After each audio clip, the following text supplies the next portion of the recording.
नमस्कार दोस्तों, मैं विनय शर्मा, वास्तु एक्सपर्ट और एस्ट्रोलॉजर, आप सभी का अपने चैनल में बहुत बहुत स्वागत करता हूं और आशा करता हूं कि आप सब स्वस्थ होंगे, सुरक्षित होंगे। बात करते हैं कर्क लग्न वालों की कि कैसा रहेगा मार्च का महीना आप सबके लिए। दोस्तों, कर्क लग्न से मेरा आशा ये है कि कुंडली के प्रथम भाव में जो राशि पड़ती है, यानी 4 नंबर राशि अगर आपके प्रथम भाव में लिखी हुई है तो आपका कर्क लग्न है। बात करते हैं मार्च महीने की और कर्क लग्न वालों की। दोस्तों, आपके लिए ये महीना हमेशा की तरह लगातार शुभ बना हुआ है, क्योंकि लग्न पे पंचम बृहस्पति की दृष्टि आप लगातार आपके उत्साह को बढ़ा रही है, आपको कार्य कुशल बना रही है और आपको समाज में एक स्थान प्रदान करती है, क्योंकि बृहस्पति शुभ ग्रह हैं, पॉजिटिव ग्रह हैं और आपको एक सही दिशा की ओर वो अग्रसर करते हैं। काम के प्रति आपके मन में कहीं पहले से ज़्यादा अच्छे भाव होंगे, लगाव होगा। जीवन के प्रति सकारात्मक भावना से आप भरे हुए होंगे। धन को लेके थोड़ी सी चिंता जायज़ है, लेकिन फिर भी आप जितनी मेहनत करेंगे उतना पैसा आपको आएगा, क्योंकि शनि की सप्तम दृष्टि यही कहती है कि आपको मेहनत और पराक्रम तो करना ही होगा। उसके बिना आपको धन की प्राप्ति होगी, लेकिन कम होगी। अधिक चाहिए, आवश्यकता ज़्यादा की है या ज़्यादा से ज़्यादा चाहिए, तो आपको उतनी ज़्यादा मेहनत भी आपको करनी ही पड़ेगी। पराक्रम के भाव में पुनः बृहस्पति की सप्तम दृष्टि है, जो कि आपके पराक्रम को, साहस को कई गुना बढ़ाती है और सही दिशा में लगाती है। विशेष तौर पे जो लोग तीसरे भाव के काम करते हैं, जो कमीशन, दलाली, एजेंसी और अपने कामों में यात्रा को शामिल करते हैं, साहस को शामिल करते हैं, जो पुलिस में हैं, मिलिट्री में हैं, किसी भी प्रकार के साहसपूर्ण कामों को करते हैं, उनके लिए ये समय बहुत अच्छा है। आप आगे भी बढ़ेंगे और सफलता भी अर्जित करेंगे। चौथे भाव में केतु हैं। चौथे भाव के केतु को थोड़ा सा समझना बहुत ज़रूरी है। चौथे भाव को लेके आप जितना न्यूट्रल रहेंगे, तटस्थ रहेंगे, यानी अपने मकान को लेके, वाहन को लेके और अपने निजी परिवार को लेके, तो जीवन आपका सुखद होगा, शांतिपूर्ण होगा। आप यहाँ पर जितना ज़्यादा चाहते पालेंगे, जितना आप सोचेंगे, मकान बनाने के बारे में अभी नहीं सोचना ही बेहतर होगा। वाहन वगैरह का काम अभी कुछ समय के लिए पेंडिंग कर दीजिए, या मन में विचार रखिए, उसके लिए प्रयास मत कीजिए, वो चीज़ आपको प्राप्त हो जाएगी, करके देखिएगा। और विशेष तौर पे केतु जो है वो चीज़ों से डिटैच करते हैं, तो चौथे भाव के केतु हो सकता है कि आपको आपके रहने की जगह में आपको निराशा दें, चिंता दें और आपका मन वहाँ पर नहीं लगे। ऐसा कुछ होता है तो केतु के लिए थोड़ा मेडिटेशन कीजिए, तो दिक्कतें आपको नहीं आएगी और चीज़ें बेहतर ढंग से काम करेगी। बात करते हैं पंचम भाव की। पंचम भाव भी बृहस्पति की नवम दृष्टि से शुभ है और शनि की भी वहाँ पर दसम दृष्टि पड़ रही है, क्योंकि शनि 8वें भाव में बैठे हैं। तो ये दो बातें इस बात की इंडिकेट करती कि एक तो आपको बृहस्पति अच्छे फल को देंगे, जिनके संतान नहीं है उन्हें संतान की प्राप्ति हो सकती है। प्रेम प्रसंग भी उत्पन्न हो सकते हैं, बढ़ सकते हैं, जो उस दिशा में प्रयासरत हैं, जिनकी उम्र वैसी है। और शनि अब ये कहते हैं कि आपको संतान के प्रति ज़्यादा सचेत होने की ज़रूरत है, ज़्यादा ध्यान देने की ज़रूरत है और एकाग्र फोकस्ड होने की ज़रूरत है। यानी आपको संतान के प्रति मेहनत करनी पड़ेगी। आप अगर कला जगत से जुड़े हैं, नृत्य, गीत, संगीत, चित्रकारी, पेंटिंग आदि से, तो वहाँ आपको ज़्यादा मेहनत करना पड़ेगा। और जो लोग भी एजुकेशन से जुड़े हैं, एक तरफ बृहस्पति अच्छे फल को देंगे, बढ़ाएंगे, दूसरी तरफ शनि चाहेंगे कि आप और ज़्यादा मेहनत करें, जिससे कि आपको और अच्छे रिजल्ट की प्राप्ति हो। शनि केवल तभी तकलीफ देते हैं जब आप मेहनत नहीं करते या चीज़ों के प्रति एकाग्र नहीं होते। बृहस्पति तो सिर्फ बढ़ाते हैं, वो तो आपके फलों में बढ़ोतरी निश्चित ही करेंगे। जब तक बृहस्पति वहाँ हैं तब तक शनि विशेष आपको कुछ तकलीफ आपको नहीं दे पाएंगे। छठे भाव की बात करते हैं। छठा भाव हमारे ऋण, रोग, शत्रु और सर्विस सेक्टर का होता है। तो ये एक प्रकार से तटस्थ है, इसमें ना कोई ग्रह बैठा है, ना किसी ग्रह की दृष्टि है। तो ये यहाँ से संबंधित चीज़ें जैसी चल रही है वैसे ही चलेगी। सर्विस सेक्टर में यथास्थिति बनी रहेगी। जो लोग नौकरी कर रहे हैं उन्हें कहीं कोई दिक्कत नहीं आएगा। जो लोग कर्ज वगैरह लेना चाहते हैं उन्हें कुछ थोड़ी सी सरकारी मदद मिल सकती है, और लेकिन आपको बचना चाहिए। क्योंकि कर्ज वैसे भी अच्छा नहीं होता, एक समय के बाद तनाव की स्थिति पैदा करता है। सप्तम भाव में बात करते हैं, सप्तम भाव होता है जीवन साथी का। सप्तमें शनि जाके बैठे हैं अष्टम भाव में, यानी शनि अब आपके 17 जनवरी को कुंभ राशि में 8वें भाव में आ गया, जो इस बात का इंडिकेशन है कि सप्तम भाव एक तो जीवन साथी का होता है, तो जीवन साथी को लेके आप थोड़े से परेशान चिंतित हो सकते हैं, क्योंकि 8वां भाव ये सारी चीज़ें देता है।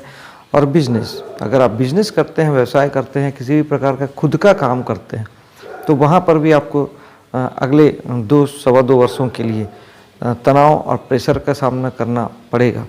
ये तब ठीक रहेंगे जब आप अपने काम में, अपने बिजनेस में एक रिसर्च बेस फॉर्म में अगर आप काम करते हैं, कुछ नवीनता लाते हैं, कुछ नया जोड़ते हैं और उसमें हमेशा कुछ ना कुछ नया करने की कोशिश करते हैं, कुछ उसमें रिसर्च बेस काम करते हैं, तब आपको बिजनेस में ज़्यादा दिक्कतें नहीं आएगी।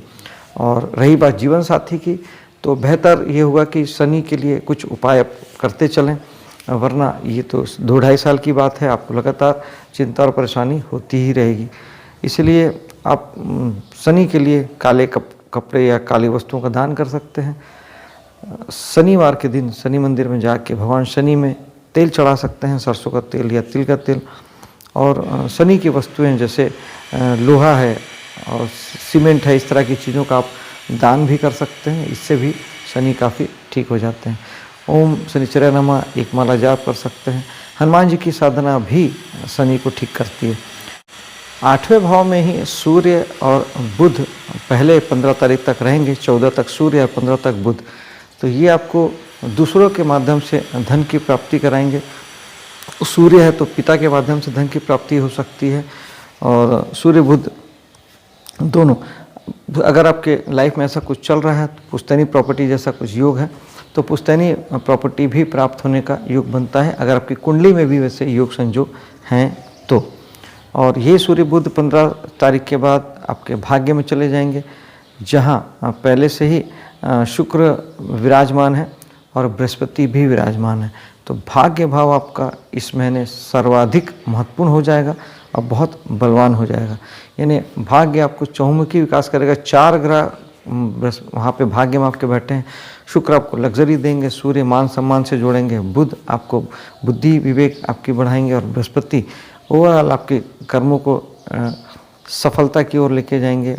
मान सम्मान, प्रसिद्धि, पैसा, यश, सब कुछ जो भाग्य से प्राप्त होता है वो सब इस महीने आपको भाग्य का सहारा, भाग्य का सपोर्ट निश्चित ही मिलेगा। फिर यही जो शुक्र हैं वो 12 तारीख के बाद आपके 10वें भाव में चले जाएंगे। 10वें भाव में आए शुक्र आपको आपके कार्यस्थल पे, आपके कर्म क्षेत्र में कुछ लग्जरी ऐड करेंगे। महिला जाति का विशेष सहयोग आपको प्राप्त होगा और आप बेहतर ढंग से काम कर पाएंगे। आप अपने कामों में कलात्मकता या सुंदरता भी ऐड कर सकते हैं, अगर वैसा आपका कोई काम है तो। 10वें में ही राहु बैठे हुए हैं। राहु दोस्तों थोड़ा सा भटकाते भी हैं। आपके मन में बहुत बार आता होगा कि मैं काम चेंज करता हूँ, ये काम में मज़ा नहीं आ रहा, कुछ और काम करता हूँ, इसमें ज़्यादा आएगा कि इसमें ज़्यादा आएगा, ये सारे विचार देने का काम राहु करते हैं।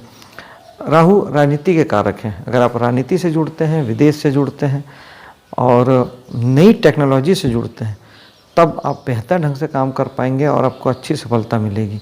इन केस ये सारी चीज़ें आप नहीं करते हैं, राहु आपको लगातार आपके कर्म क्षेत्र में डिस्टर्ब कर रहे हैं या परेशान कर रहे हैं, तो राहु के लिए मेडिटेशन कीजिए और एक सूखा नारियल बहते जल में महीने की अमावस्या को या सोमवार के दिन भी आप इसे अर्पण कर सकते हैं, तर्पण कर सकते हैं। इससे भी आपको काफ़ी अच्छा रिजल्ट आएगा।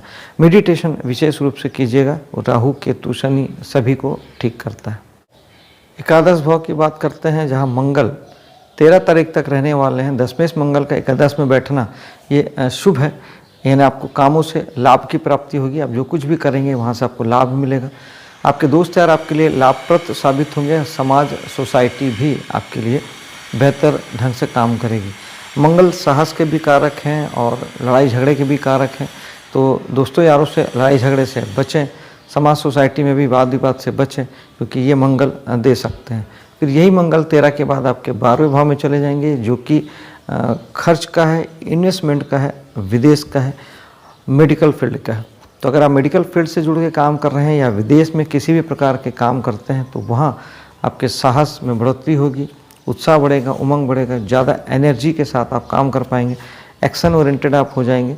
लेकिन लड़ाई झगड़े की स्थितियाँ फिर भी बनी हुई है, आप उनसे बचें, क्योंकि मंगल जहाँ होते हैं वहाँ वाद विवाद, लड़ाई झगड़ा आ ही जाता है। तो निश्चित ही आप मंगल के लिए इस 15 दिन या 1 महीना, जब तक मंगल आपके 12वें भाव में है, आप अगर हनुमान चालीसा या बजरंग बाण का पाठ करके घर से निकलते हैं तो ये आपके लिए बेहतर होगा, क्योंकि मंगल इससे अच्छे रिजल्ट देंगे। और चूँकि 12वां भाव है और मंगल एक्सीडेंट के कारक भी हैं और 12वां भाव हॉस्पिटल का भी होता है, तो ध्यान रखें, गाड़ी चलाने में बहुत एहतियात रखें, एक्सीडेंट की संभावना बनती है जिससे आप बचें। और मंगल का उपाय, हनुमान जी का दर्शन आपको शुभ लाभ प्रदान करेगा।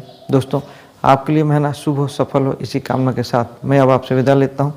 मेरे वीडियो को लाइक शेयर कीजिएगा, मेरे चैनल को सब्सक्राइब कीजिएगा। मिलता हूँ आपसे अगले वीडियो में, तब तक के लिए जय हिंद।